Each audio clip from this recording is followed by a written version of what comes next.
Welcome back to Backseat Gaming. We're here making a pit stop for a second. So, in today's video, I wanted to talk about just imagine yourself in the Pokemon series. What would you do? What would your specialization be? Just the idea of imagining this kind of stuff is really fascinating to me.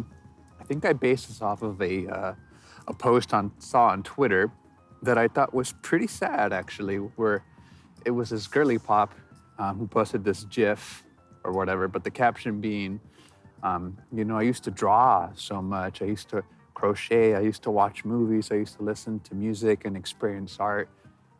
With the idea being that, we don't really have time for that in today's world. There's no time for, I don't know, I guess, fun. There's no time for hobbies unless it's monetized.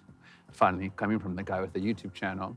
But just the general vibe of I don't know, there's no energy for it maybe, is I think what they're trying to get at. There's no energy to be creative, to let your inner childlike wonder just kind of take free reign again, like how I did as a kid. And so I thought that was a little bit of a bummer. And what better way, I think, to encourage more of that than hopefully with this little mini experiment I did. It's something that I used to do as a kid, where it was I always imagined, in addition to creating my own fake Pokemon in the games, just what would I look like, if I was in my favorite series, what region would I be in? What type of, I don't know, job or whatever would I have?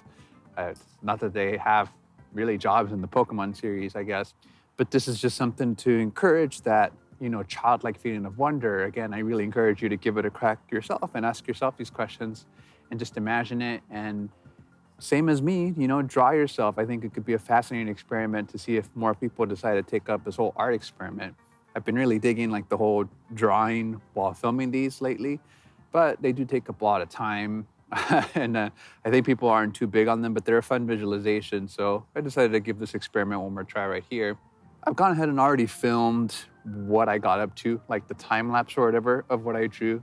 So hopefully this will make sense that I'm just kind of commentating over it. But to start off, obviously I'm going to name him after me, which now that I think about it is not in my handle, but I'm Victor. So go ahead and obviously name our little guy in the games after ourselves. This is Vic. I want to say he's a former gym leader for sure. And let's say he's the 7th gym leader in this scenario. So I feel in the games, I don't know if you've noticed, but the 7th gym leaders tend to get kind of a bad, not a bad rep actually. They just tend to be really underutilized maybe. If you think about it, let's go back to the earliest gens, I guess. Those are the ones I'm most familiar with.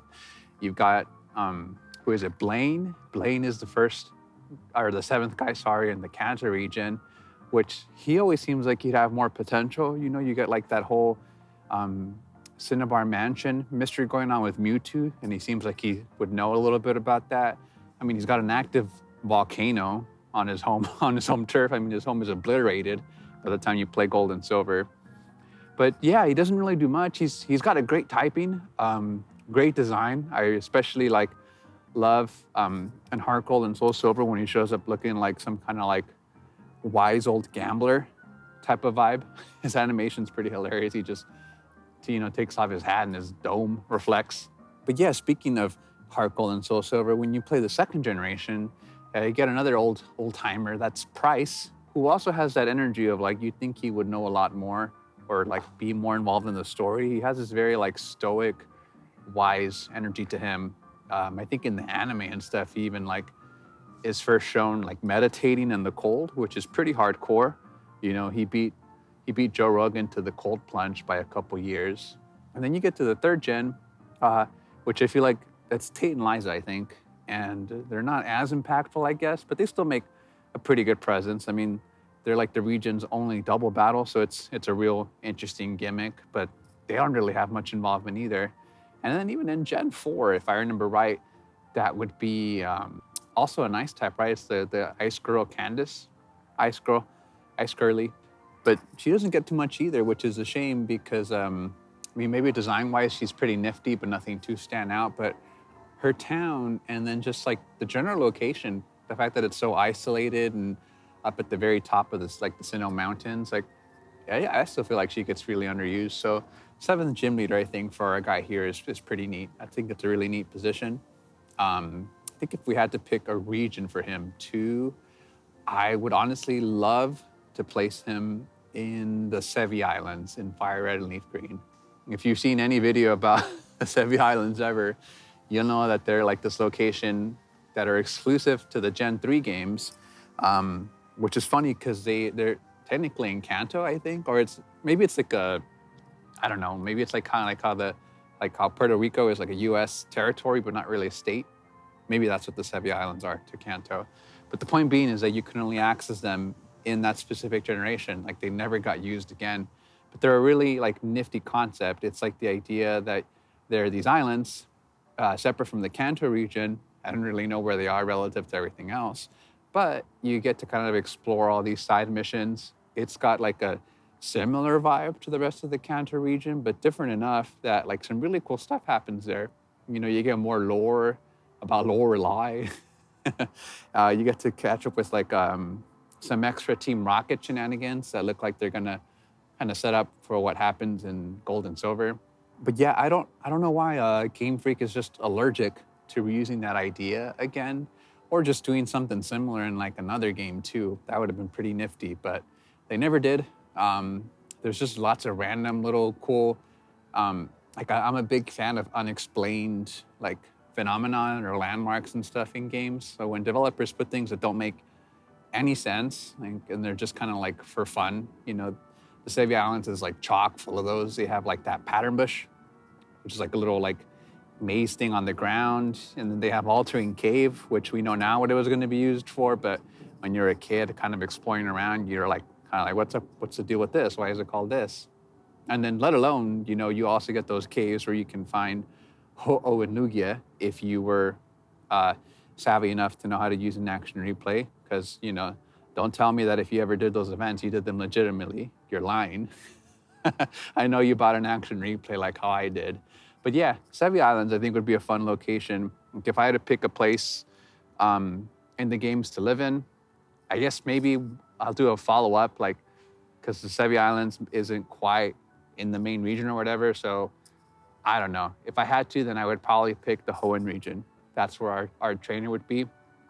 And while we're at it, because I mean, I guess we are the 7th gym leader, so we would have to set up shop probably somewhere accessible. Maybe the Sevi Islands wouldn't quite count for that to be the 7th gym.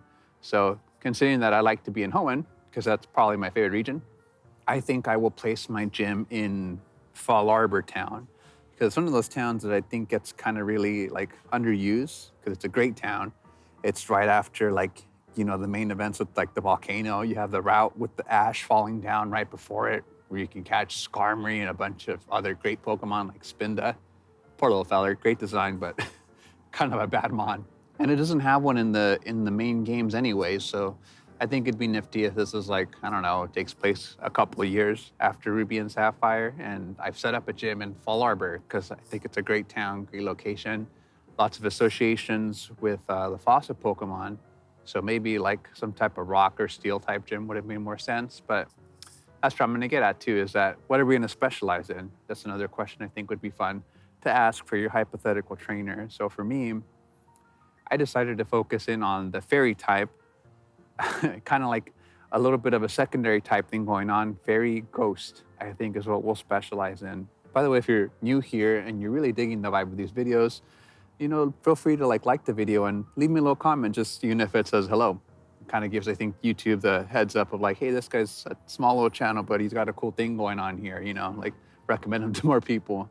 I decided that part of my guy's design, because you know how like a lot of trainers in the Pokemon series do this cool thing where they'll have like a really like subtle, well, sometimes not even subtle, but just a part of their outfit represents their signature Pokemon. You know, Steven Stone, you can obviously tell, for example, is like a steel type trainer. It's very subtle, but it's there, you know, the gemstone around, the steel bands that he wears around his arms, you know, things like that. Or I'm trying to think of who else is very like much like representative of their icon. I mean, you get the cowboy guy from Gen 5, who's obviously like a ground type specialist for sure.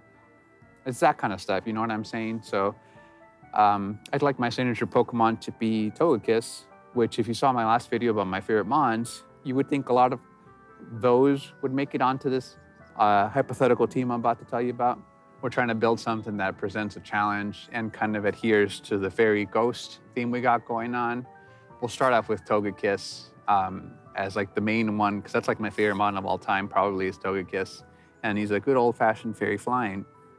Thought originally about like just kind of going with maybe like a ability gimmick. So if you use Togekiss in the games, one of his abilities, it's a great ability, is Serene Grace. I'm a big fan of stuff that's kind of like integrates things that like involve chance, but in like a smart way, if that makes sense. So not a big fan of gambling. If it involves chance and it's like a fun gimmick, then I'll go for it in any game. And so Serene Grace just makes the odds of secondary effects on moves increase. So for example, Togekiss can learn, I think, Air Slash, which has a chance of flinching, but when it has a Serene Grace ability, it's like way more of a chance that it'll flinch. So things like that I think are a lot of fun, if that makes sense. Yeah, I had nothing but glowing things to say about Togekiss. I was like, perfect, we'll start there. But it's a fairy type. So if I were to start a gym using my favorite mon as the basis, which tends to be how I usually will play through a game anyways, it's like, where are my favorites? I'll pick 1 or 2 favorites, and then the rest of my playthrough, the team is designed around that favorite. It's like, okay, like I could go down the fairy route or the flying route, which flying is a cool type. Don't get me wrong, there's lots of great flying types. And as a matter of fact, I think on this team I'm gonna tell you about right now, there's 2 of them. So don't bring in a thunder type, please, to my gym. I hope these shipping containers gave you a little bit of gym energy. Maybe that's what my potential gym looks like. It's just a bunch of shipping containers and stuff like that. Kind of adds like a fun aesthetic, no? You wouldn't expect the fairy specialist to be amongst the shipping containers. There's something about the fairy type that just spoke more to me. I think it's because like, I'm a big fan of like a good story, especially like fantasy and things like that. So like RPGs, I mean, my favorite manga of all time is One Piece, which is just like, you know, fantasy tropes and movie references up the butt, which is like very much me. And the fairy type does have a little bit of that, like obviously like cute, pink, like frilly type of vibe, but I think it also kind of encompasses like that fantasy thing I'm telling you about. Like it's kind of encompasses like, I guess like fantastical creatures that you wouldn't expect to exist in the real world, which is why they're so effective against dragons, because dragons are also mythical creatures, like fantasy creatures. And so something that's like, I guess from that same world, like that world of magic and fantasy would be able to slay the dragon. So I was like, okay, fairy type it is.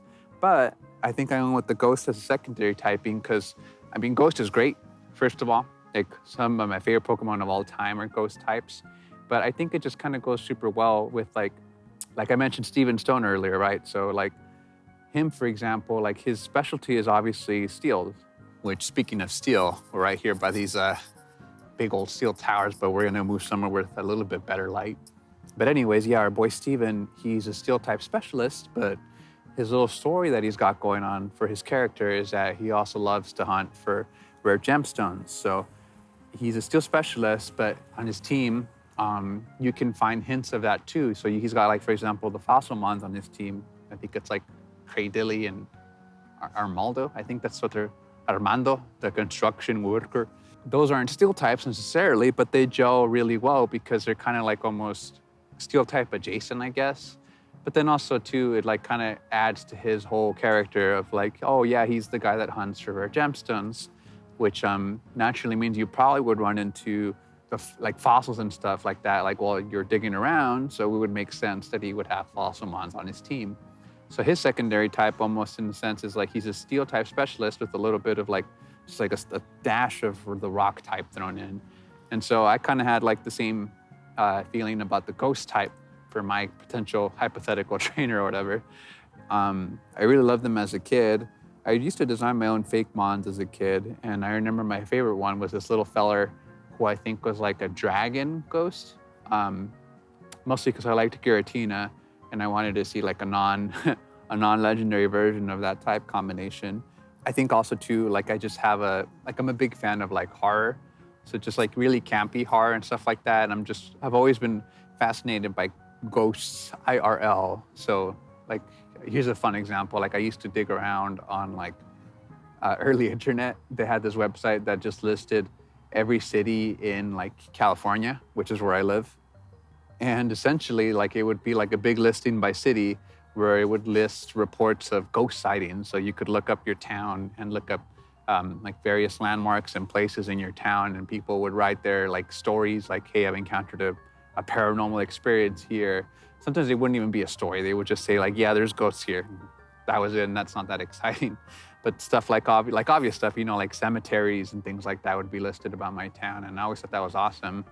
And I was always really into like I guess like cryptids and just like that kind of like I put it this way, like I was a huge Gravity Falls fan as a kid, if that tells you anything. But it didn't feel like, I mean, that might have been my primary type or not for Togekiss, but I felt like, hey, that would be like a great secondary typing to add too. You know, it's kind of appropriate, huh? As the sun sets, you don't know what lurks out there in the dark, what lurks out there in the spiritual world. Did you see that? Did you see that orb just fly by me? That wasn't a moth. So yeah, that leads me to like, I should probably tell you more about this team, shouldn't I? I'm sure by this point, like the little time lapse of the drawing has gone on for a little bit. Before that, just some quick design elements about my little trainer. So yeah, he's got a little bit of like a hint of Togekiss in his design. He's got a big puffy, like, you know, like those fisherman sweaters that they're just like very like wool, with like just like little bits of like lint and fabric and stuff all over it. I like that idea. Kind of reminds me of like if you've ever played the Ace Attorney series. The main character, Phoenix Wright, he comes back in the 4th series, which is where he's not the protagonist anymore. He's like, I guess like young, like apprentice or something like that. I guess his name is Apollo, but he shows up kind of as more like a mentor figure, which is always real cool because he's, you know, I love it when a series has like the protagonist come back in some type of like mentorship role. Like, so it's like, oh man, like, yeah, like it's real neat to see him come back as like the master versus the student type of thing. But anyways, he comes back, you know, obviously he's a lawyer, Ace Attorney series.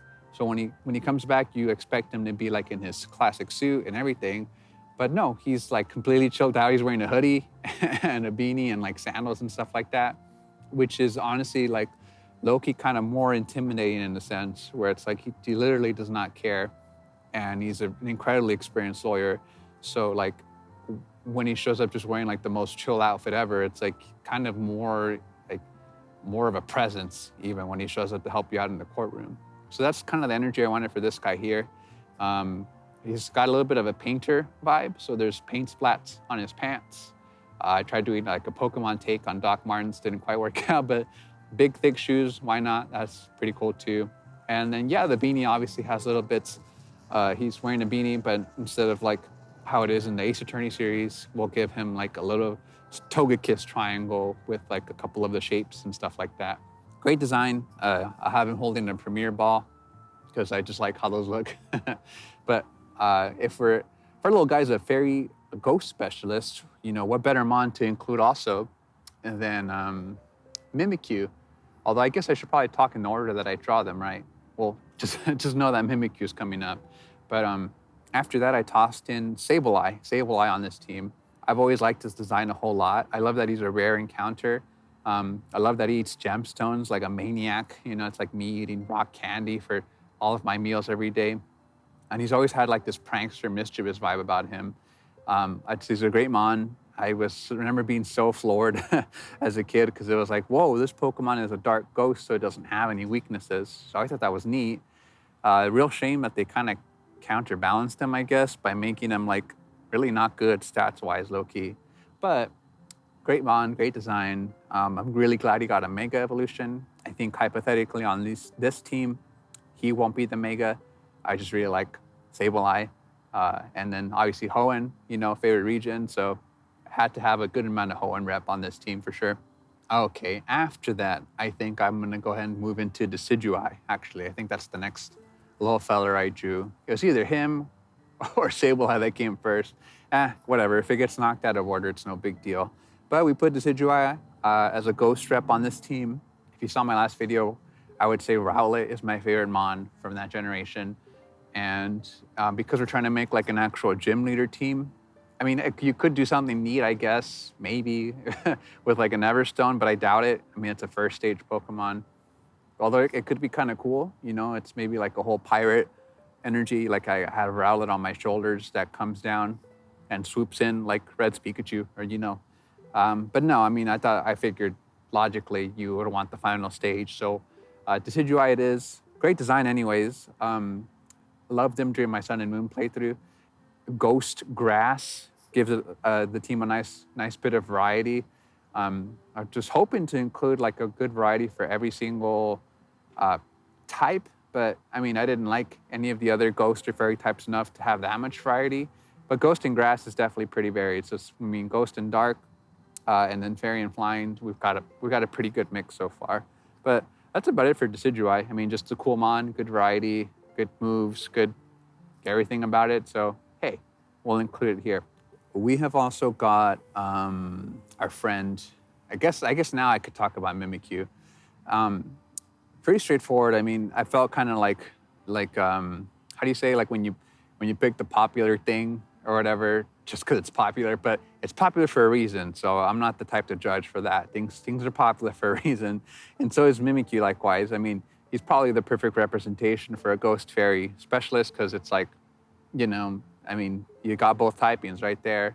Makes a big impact when he shows up in the game too. I love his totem fight. I think I said that in the last video. Great design. Um, Speaking of, like, I don't know if you pay attention to the genders when you play a Pokemon game on your team. I don't know why. It's just a preference thing for me that I prefer, or at least try to kind of equal it out, like the same amount of girls and boys on my team as I'm going through it. But that's if it works out. If it doesn't, then no big deal. But if I had to put a gender on everyone so far, I would say Togekiss is a boy. Sableye, I forget if it comes genderless or not, but if it doesn't, and it's a boy, Decidueye can be female, and then this Mimikyu can also be female. So we're looking good for our 7th gym. Mimikyu's obviously got its whole disguise gimmick going on. It's pretty annoying. So I think it would be probably like, if anything, maybe what I lead with. It's like the rep of the team, you know. He'll be out there trying to sell like car insurance on college campuses and stuff like that when I send him out. But anyways, that moves it on to the next mon, which we're gonna go ahead and give our slot to Chandelure, which is I think like one of the runner-up picks I had during my favorite mon list, and for good reason. Again, same as the last video, great design, great typing, Ghost and Fire, my goodness. A huge fan of inanimate objects becoming Pokemon, so you know, there's like a freaking, how more spectacular haunted mansion can you get than like a chandelier that has come to life and is breathing fire? I think we also needed like 1 or 2 heavy hitters on this team too. Anyway, so there you go. Chandelure is here to bring the heat, literally. And then last but not least, we're going to go ahead and give the last spot to Drifblim. I really love the design of the Drifloon line, for sure. I kind of like Drifloon a little bit more than Drifblim, but same thing as like why Decidueye is here. I'm going to have obviously like the maxed out evolution to whatever my picks are. This last slot was pretty tough. Like honestly, it could have gone to tons of ghost types. I think with fairy types, I was maybe kind of like, over it. Like I could have gone to like, I'd like Tinkaton. That's a cool mon. Maybe Sylveon, but I thought that was a little generic. A lot of fairy specialists always use it, so I thought that was kind of boring. And then maybe like Azumarill, because like Marill's a great Pokemon and Azumarill is just a tank. It's got that kind of egg energy going on about it, so it would have fit nicely in with Togekiss. But I just thought Drifblim kind of fit that bill the best. It was basically, honestly, between Drifblim and Gengar, low-key. But there's something just so fun about Drifblim. It's just like I like the idea of it. It's super, like, I don't know about bulky, but it's got a big HP stat. Pause. But I think it's just mostly because of the design. I think it's got like a little bit of that whimsy fantasy type energy, like that the fairy types will normally have compared to Gengar. Gengar's more of like a traditional ghost type of design. But then Drifblim also encapsulates the idea of Pokemon that are based off of inanimate objects. So big old hot air balloon. I think it's hilarious, the idea that this is maybe like my primary flying type. So like my guy gets around the Hoenn region and stuff like that on a big hot air balloon. I think it's hilarious. But Driftling's just fun, man. So we'll go ahead and toss him there on the 6th slot. Hopefully, like I'm timing this out pretty well to like drawing time here, I hope. But I try to go for a little bit of that traditional, again, the Hoenn region is my favorite. So I kind of try to nail like a Gen 3 type of style on this one. It's kind of tough because it's like I decided with these videos, like if I do a more detailed sketch, it kind of has to be only one sketch. So I try to toss everyone into one frame, basically.